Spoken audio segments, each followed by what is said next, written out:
Hello and welcome to Channel 2S. I'm your host Second Soundwave and we're diving back into the storm of new Gunpla coming at us this summer.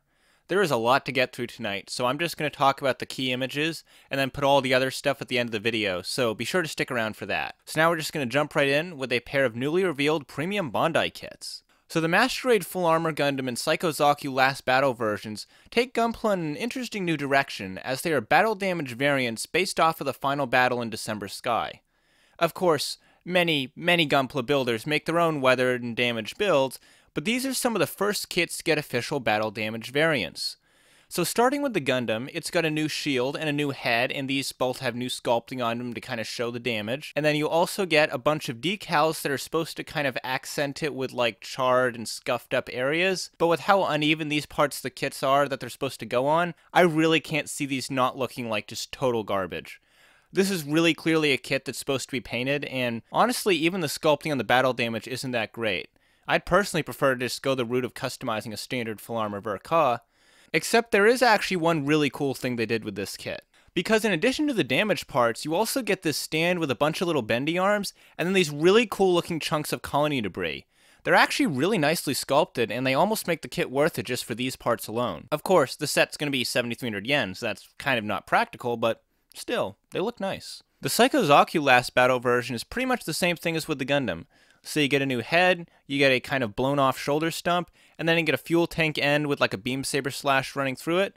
And then of course there's the decals for the damaged areas that, again, can't really end up looking that good, or at least I don't see that happening. It's got those same cool colony parts as the Gundam, and if I didn't mention this already, the armor parts for the Gundam and those big fuel tanks for the Zaku are not included with these kits, just the stuff they had on them in the last battle. Anyways, this Zaku is going to be 9,000 yen, and both of these kits are coming to the Premium Bandai web shop this September. So next we're going to be looking at the real grade Unicorn. Now it looks like Bandai is trying a few new things with this kit, the first of which relates to the artwork on the box. Now what you're looking at right here is the standard artwork, but the first production run will actually use this box design instead. I don't think Bandai's really done that before, and it's an interesting variable to introduce.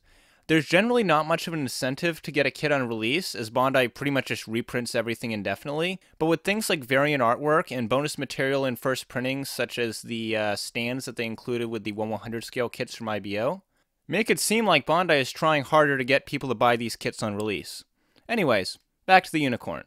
So Bandai seems to be fully aware that nobody thinks they can make this kit work, but they're pretty confident in it anyways. They've stated that this kit will lock together securely, so hopefully it won't follow after the Master Grade with its floppy knee covers and easily jarred shoulder armor. However, I do still have my doubts about this kit, because while it may end up being more solid than other transforming models, I'm still thinking that with this being a real grade, there's going to be a lot of small parts. Small, fragile parts.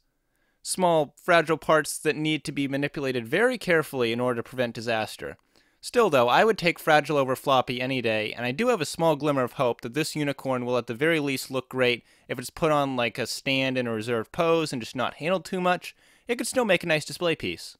So now, Master Grade Double Zeta Gundam Verka. Holy crap, this model.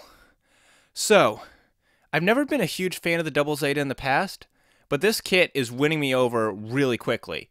So this is the first time we've seen it in full color, and while these images you're looking at are just CG renders, they still do a really good job showing off just the incredible level of detail on this kit.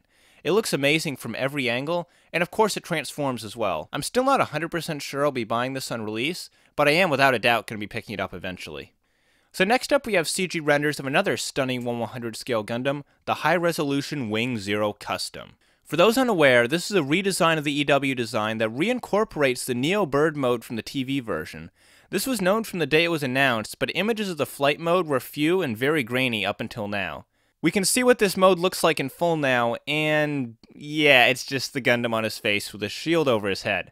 Now obviously this isn't that much of a surprise, it is a Wing Gundam after all. The shield is a very stylish reimagining of the TV Wing Zero shield, and I'm really digging the look of it. Even with this figure model fusion costing as much as a small perfect grade, I'm still going to have to pick one of these up.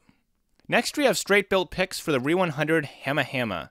The yellow parts are looking a bit more saturated than I recall them being in the CG renders, but other than that it pretty much looks as expected. The knees are looking like they're going to be really limited unfortunately, but the ankles have some pretty crazy stuff going on to make up for it. Not bad. Not bad at all.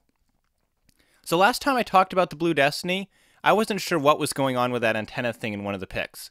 Apparently it's an alternate head, and I am loving how this looks. Of course, the standard head looks nice too, and having the two separate heads actually makes swapping between the exam mode and deactivated mode a lot less fiddly than just having to switch out two visors on one head. And the kit looks great. I like it. Not much more I can say. I'm getting this guy for sure. So following up again on something I've talked about recently, we've got a new look at the rifle for the new Burning Gundam. It looks like I was wrong about it being reversible. Instead, the top part is going to be able to kind of rotate over the smaller barrel in a way that actually kind of reminds me of that cannon add-on for the original Build Strike's pistol/rifle thing. It helps the kit feel even more like the missing link between the Build Strike and the Build Burning that it's meant to be. And I like that.